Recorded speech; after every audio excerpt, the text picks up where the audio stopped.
सर्व विद्यार्थ्यांना नमस्कार. तर मग आपण काल दिलेल्या आश्वासनाप्रमाणे आपण स्टार्ट करणार आहोत ग्रॅव्हिटेशन. ग्रॅव्हिटेशन मधील आपल्याला पाहायचं आहे न्यूटन्स लॉ ऑफ ग्रॅव्हिटेशन. विद्यार्थी मित्रांनो, हा लॉ दरवर्षी 2 मार्काला येत आहे. मग एवढा सोपा आणि ते पण 2 मार्क का जाऊ द्यायचे? तर मग मी तुम्हाला सांगतो, त्याप्रमाणे जर लॉ आपण शिकला तर अत्यंत सोप्या पद्धतीत आहे. तर मग पहा, न्यूटन्स लॉ ऑफ ग्रॅव्हिटेशन. कोणता लॉ बेटा? Newton's law of gravitation. इकडे बघा, एफ यानी की फोर्स. एफला काय म्हणायचं? फोर्स. हा symbol directly proportional. M1 M2 या दोघात काय आहे बेटा? प्रोडक्ट. या दोघात काय? प्रोडक्ट. याला इक्वेशन नंबर किती द्यायचं? 1. F हाच सिम्बॉल जर एकछेद झाला तर होतो तो इनव्हर्सली प्रपोर्शनल. काय होतो भाऊ? Inversely proportional. मग पहा, from equation 1 and 2, from equation 1 and 2 we get, या दोन्ही इक्वेशनला एकत्र आणल्याच्या नंतर मग काय होते पहा, F directly M1 M2 by D square. तर मग हा झाला न्यूटन्स लॉ. आणि याच्यावर तयार करायचे आपल्याला स्टेटमेंट. काय तयार करायचे? स्टेटमेंट. इकडे पहा, F म्हणजे काय बेटा? फोर्स. या सिम्बॉलला म्हणायचं डायरेक्टली प्रपोर्शनल. काय म्हणायचं? Directly proportional. या दोघात प्रोडक्ट आहे. काय आहे? प्रोडक्ट आहे. प्रोडक्ट ऑफ, आणि जास्त आहेत म्हणून किती मास आहे? 2. मग याला मासेस म्हणावं लागेल. का म्हणायला लागेल? मासेस म्हणावं लागेल. The force of attraction is directly proportional to product of 2 masses.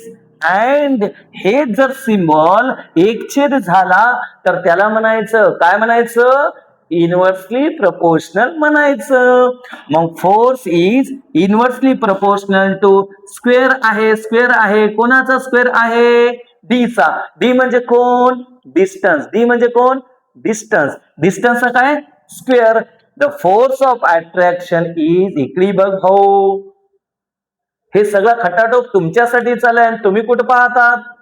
F is the force of attraction is directly proportional to product of 2 masses and inversely proportional to square of, कशाचा square आहे? डिस्टन्सचा. Square of distance between them. मग हाच law. ही झाली statement. आता त्याला जर स्पष्टीकरण द्यायचं असेल तर आपल्याला काय करावं लागेल भाऊ? इकडे पहा, हा डायरेक्टली सिम्बॉल निघून इक्वल आणि कॉन्स्टंट येत असते. काय येत असते? इक्वल आणि कॉन्स्टंट. हा मग पहा, F ला F या डायरेक्टलीच्या बदल्यात आपल्याला काय येते बेटा? इक्वल आणि constant. Equal constant M1 M2 by D square. M1 M2 by D square. मग लक्षात घ्या विद्यार्थी मित्रांनो, येणारा constant it is denoted by G. आणि जी म्हणजे एकदा जर जी पाठीमागे लागला बेटा, आयुष्याचं काही खरं नाही. ते जी वेगळा, हा जी वेगळा. हा जी म्हणजे universal gravitational constant. Universal gravitational constant. हे कधी बदलत नाही. हे कधी बदलत नाही. याची व्हॅल्यू असते. जीची व्हॅल्यू असते आपल्याला. जीची व्हॅल्यू असते आपल्याकडे जीची व्हॅल्यू असते. किती असते भाऊ? जीची व्हॅल्यू असते 6.673 into 10⁻⁻11. ही व्हॅल्यू कधी बदलत नाही भाऊ, ध्यान ठेव. ही व्हॅल्यू कधी बदलत नाही. याला म्हणतात गुरुत्वीय स्थिरांक, युनिव्हर्सल ग्रॅव्हिटेशनल कॉन्स्टंट. मग आपला जो फॉर्म्युला तयार झालेला आहे, आता पहा हा डायरेक्टली निघून काय आलं बेटा, इक्वल आणि कॉन्स्टंट. त्या कॉन्स्टंटच्या बदल्यात घेतलं काय आपण, जी. मग तर जी रिप्लेस करा इथं बेटा, मग आपला फॉर्म्युला तयार होतो. F is equal to G M1 M2 by D चा स्क्वेअर.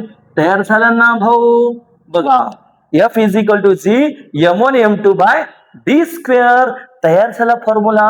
पण आपल्याला याच कधी कधी युनिट पण विचारतं बेटा. मग आता युनिट कसं काढायचं हे पहा. आपल्याला काय पाहिजे, जी. काय पाहिजे बेटा, जी. तर जी पाहिजे आहे, तर जी त्याच्या सोबत कोण आहे, M1 M2. ते कुठे जाते बेटा, खाली डिवाइड मध्ये. आणि हा फॉर्म्युला तयार होतो F D square by M1 M2. F D square by M1 M2. मग आता विचार करा विद्यार्थ्यांनो, आपल्याला याचं बनवायचं आहे एसआय युनिट. कोणतं युनिट, एसआय युनिट बनवायचं आहे. मग एसआय युनिट बनवायचं आहे म्हणल्यावर फोर्स म्हणलं की आपल्या भाऊचं तर नाव अगोदरच आहे आपल्याकडे नेहमीच. कोणता भाऊ आपला आहे, न्यूटन. फोर्सचं युनिट बेटा न्यूटन. डी म्हणजे कोण, डिस्टन्स. आणि डिस्टन्स म्हणजे काय बेटा, अंतर. अंतर कशात मोजतात, मीटर मध्ये. पण मीटरचा इथं काय आहे बेटा, स्क्वेअर आहे. स्क्वेअर पर पर पर. आणि M1 M2 हे आहेत आपल्याकडे. काय आहेत बेटा, M1 M2 आहेत आपल्याकडे.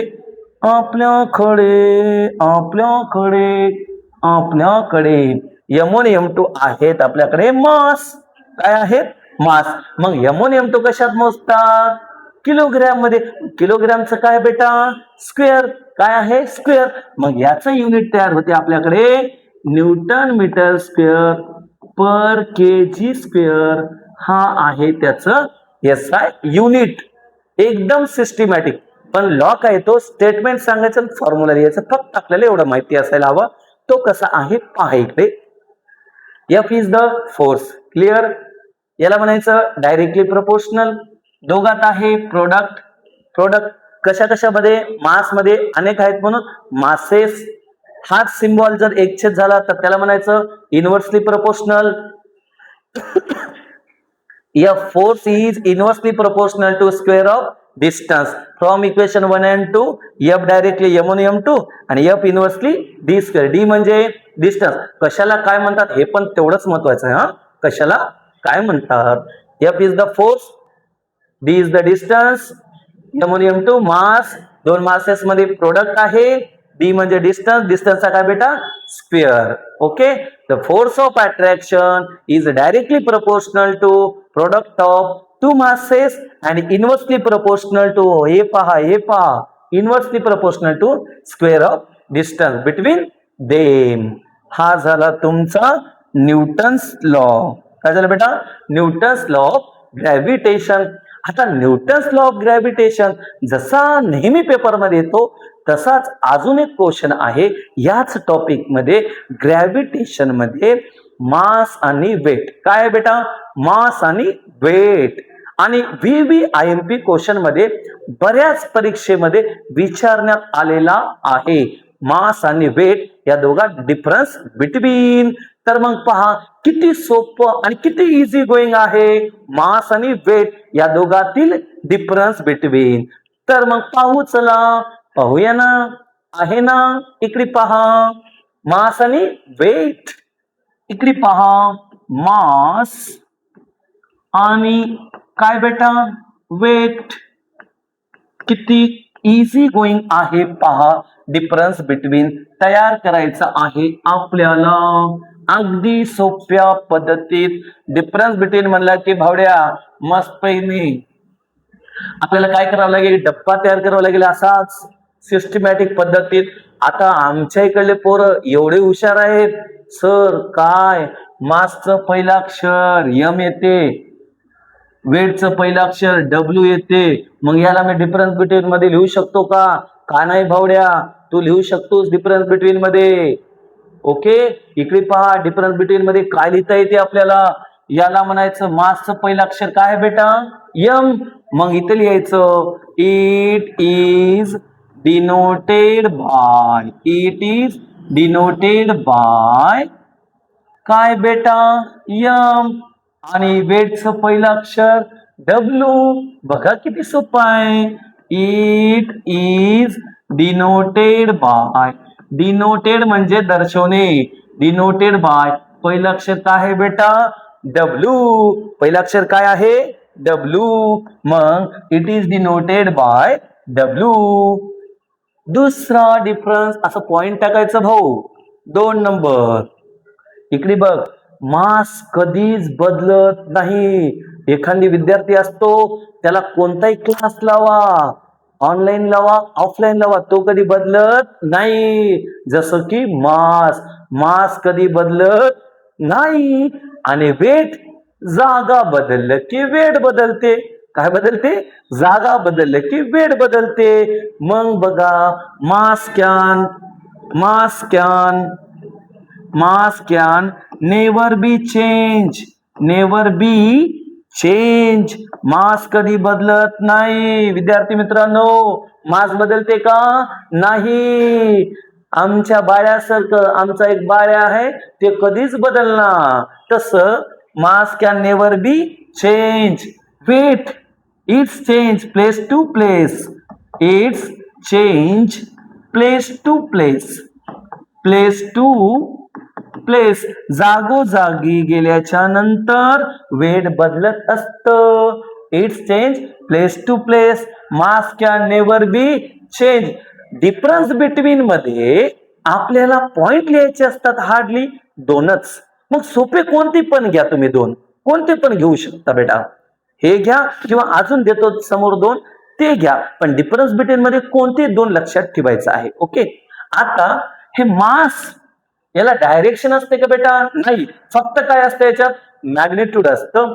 वेटला मॅग्निट्यूड सोबत डायरेक्शन असतं. म्हणून वेट ही कोणती क्वांटिटी वेक्टर ज्याच्यामध्ये मॅग्निट्यूड आणि डायरेक्शन असतं त्याला म्हणायचं वेक्टर. आणि ज्याच्यामध्ये फक्त आणि फक्त मॅग्निट्यूड असतं त्याला म्हणायचं काय स्केलर. मग मास ही कोणती क्वांटिटी आहे बेटा it's scalar quantity. It's scalar quantity. याला अदिश राशी असं म्हणता येतं. आणि इकडे इट्स वेक्टर क्वांटिटी. कोणती क्वांटिटी वेक्टर क्वांटिटी. मॅग्निट्यूड सोबत डायरेक्शन दाखवते. आणि सगळ्यांचा माहितीचा सगळ्यात इझी गोईंगचा डिफरन्स बिटवीन म्हणजे मास आणि वेट. आता मास कशात मोजलं जातं म्हणजे इट्स एसआय युनिट. कोणतं युनिट एसआय युनिट. कशाच मास. मास मोजलं जातं किलोग्रॅम मध्ये. कशात मोजलं जातं किलोग्रॅम मध्ये. आणि वेट मोजलं जातं इट्स एसआय युनिट. काय बेटा ज्या भाऊनं पूर्ण टॉपिकच दिलेला आहे SI unit newton. SI unit काय बेटा न्यूटन. झाले. मग डिफरन्स बिटवीन पण झाले. बघा पुन्हा एकदा याचा स्क्रीनशॉट घ्या किंवा लक्षात ठेवा. अगदी सोपं आहे बेटा. काय अगदी सोपं. आता किती छान आहे ना पहा. मास पहिलं अक्षर M. It is denoted by M. Weight पहिलं अक्षर W. It is denoted by W. Mass कधी बदलत नाही. It can never be change. काही विद्यार्थी परीक्षा अवघ्या 29 दिवसावर आहेत. किती दिवसावर 29 दिवसावर आहेत. तरी पण भाऊ बदलत नाही. भाऊ आराम करायला, भाऊ मस्त झोपा करायला बेटा. त्याला काही टेन्शन नाही. त्याचा जन्म केवळ जनगणनेसाठी झालेला आहे आणि त्याचं एक राशन कार्ड मध्ये नाव आहे फक्त. याच्या पलीकडे काही नाही. मग एवढं सारं सोप्या पद्धतीत मी सांगलो बेटा तुम्हाला. सांगलो ना. मग आता बघ घे पेन आणि उठ लाग तयारीला. अवघे काही दिवस राहिलेले आहेत. बघ मग यायचं. It is denoted by M. It is denoted by W. Mass measure in. Mass कशात मोजतात बेटा किलोग्रॅम मध्ये. वेट कशात मोजतात न्यूटन मध्ये. मास कधी बदलत नाही. It can never be change. आणि वेट बदलतं. जागा बदलली की वेट बदलतं. It's change place to place. Mass मध्ये फक्त आणि फक्त मॅग्नेट्यूड असतं, म्हणून ती कोणती क्वांटिटी? स्केलार. आणि याच्यामध्ये इट्स क्वांटिटी वेक्टर, कारण वेट मध्ये मॅग्नेट्यूड सोबत काय असतं? डायरेक्शन असतं, म्हणून वेट ही कोणती क्वांटिटी? Vector quantity. आता एवढा सारा विचार करायची काय गरज आहे? क्लिअर? एकदम क्लिअर. ओके ना? चला घ्या स्क्रीनशॉट घेत राहा. चला ओके, नेक्स्ट क्वेश्चन. आता इक्वेशन ऑफ मोशन आपल्याला स्टँडर्ड 9 स्टँडर्ड मध्ये लॉज ऑफ मोशन मध्ये शिकलेले आहेत बेटा. आता काही विद्यार्थी म्हणतील 9वी वरून 10वी काय आहे? अरे भावड्या, 9वीचा लॉज ऑफ मोशन म्हणजे ग्रॅव्हिटेशनच आहे, त्याच्यात इन्क्लुडिंग सगळं. कसं ते प्रूव्ह करू? पहा इकडे, आपल्याला इक्वेशन ऑफ मोशन किती माहित आहेत भाऊ? 3. किती माहित आहेत? 3. किती माहित आहेत?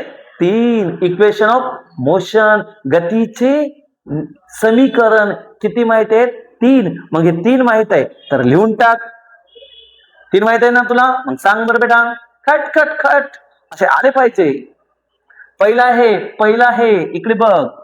पहिला आहे बेटा इक्वेशन ऑफ मोशन मध्ये v is equal to u plus at आहे की नाही? दुसरं आहे s is equal to ut plus half at square. आणि तिसरं आहे v square is equal to u square plus 2as. 9 standard मधील इक्वेशन ऑफ मोशन आहे 3. त्याच्यावरून आपल्याला ग्रॅव्हिटेशन कसं करायचं आहे हे पहा अगदी सोप्या भाषेत. आणि त्याच्यावर आपल्याला जे न्यूमरिकल्स सगळ्यात महत्वाचं असते बेटा, प्रॉब्लेम. आता लाईफ मध्ये प्रत्येक विद्यार्थी म्हणते माझ्याकडे खूप प्रॉब्लेम आहेत, माझे खूप प्रॉब्लेम आहेत, मी आयुष्यात खूप प्रॉब्लेम मधून जात आहेत. अरे भावड्या, सोल्युशन आहे ना. मग अंकुश सर सोल्युशन द्यायसाठीच बसलेले आहेत. तर मग बघ पाहू. चले v is equal to U plus 80. फक्त भाऊ याच्यात चेंज करायचे दोनच गोष्टी. कोणत्या गोष्टी? दोनच गोष्टी चेंज करायच्या आहेत. ज्या ठिकाणी u आहे, u इनिशियल व्हेलॉसिटी, तिथं काय रिप्लेस करायचं बेटा? 0 घ्यायचं. कारण सुरुवातीचा वेग इनिशियल व्हेलॉसिटी, आपल्या हातात ऑब्जेक्ट आहे एखादी, त्याची इनिशियल व्हेलॉसिटी किती असते बेटा? 0. किती असते? 0. आणि a is equal to g. a is the acceleration. Acceleration यानी की त्वरण. कोणतं वरण? तुरीचं वरण नाही भावड्या, त्वरण. ऍक्सलरेशन हे बदलून काय येतं बेटा? g. Is the acceleration due to gravity not गारगोटी. Gravity, acceleration due to gravity. बघ मग v ला v जशा तसं इक्वल, याच्या बदल्यात 0 plus a replace gt. v बरोबर जगामध्ये शून्याला कोणी विचारत नाही भावड्या. उगवत्या सूर्याला नमस्कार करणारे लोक आहेत तिथं, त्यामुळे 0 नको. v बरोबर आहे, इक्वेशन काय मिळून जाते? gt. v बरोबर gt. आपल्याला ग्रॅव्हिटेशन पेज नंबर आपल्याला 11 आहे, त्याच्यामध्ये हे फॉर्म्युले आहेत भावड्या, बघ चांगले. v बरोबर gt. आता equation number 2, s is equal to ut plus half at square आहे. s is equal to ut plus half at square आहे. तर मग s is equal to 0 into t plus half of a replaces as gt square. s is equal to 0 multiple any number 0 plus half of gt square. s is equal to equation तयार होते भावड्या. बघ किती गोड equation तयार झालेला आहे. s is equal to half of gt square. हे प्रॉब्लेम सोडवण्यासाठी अत्यंत उपयुक्त आहेत. आणि v स्क्वेअर बरोबर u स्क्वेअर प्लस 2as. आता तिसऱ्याची बारी. एक अब की बार हमारी सरकार. v square is equal to u 0 square plus 2gs. v square is equal to 0 plus 2gs. V square is equal to 2g's. Equation number 3 पण भेटून गेलं भाऊ. इक्वेशन नंबर 3 पण भेटून गेलेलं आहे आपल्याला. इक्वेशन 3 पण भेटून गेलेलं आहे. भेटले की नाही? Equation 0 square plus 2g's. V square is equal to 2g's. आहेत की नाही फॉर्म्युले? पहा ग्रॅव्हिटेशन टॉपिक मध्ये. स्क्रीनशॉट घे भावड्या. घेतलास? ओके. मग विचार कर, हे तिन्ही फॉर्म्युले आणि न्यूटन्स लॉ याच्याच बेसिकवर आपल्याला अनसॉल्व न्यूमरिकल शिकायचे आहेत. तर मग उद्याच्या लेक्चरला केप्लर्स लॉ, त्यानंतर इस्केप व्हेलॉसिटी, त्यानंतर सेंट्रिपिटल फोर्स, सर्क्युलर मोशन, जे रिमेनिंग पोर्शन आहे ग्रॅव्हिटेशनचा घेण्यात येईल. उद्या 8 वाजता हाच टायमिंग असेल. ज्या गोष्टी येत नाहीत त्या गोष्टी मी घेणारच आहे बेटा, तुम्हाला जे येत नाहीत त्या. पण त्यासाठी बेटा तुम्हाला करावं लागेल कष्ट. खूप कालावधी कमी आहे. येणाऱ्या कालावधीमध्ये चांगले मार्क मिळवायचे आहेत आणि सामान्य आणि गोरगरीब परिस्थितीमधला विद्यार्थी टिकला पाहिजे या कॉम्पिटिशन मध्ये. हे माझं टार्गेट आहे, तुमच्या अंकुश सरांचं टार्गेट आहे बेटा. ओके, धन्यवाद. जय जिजाऊ, जय शिवराय.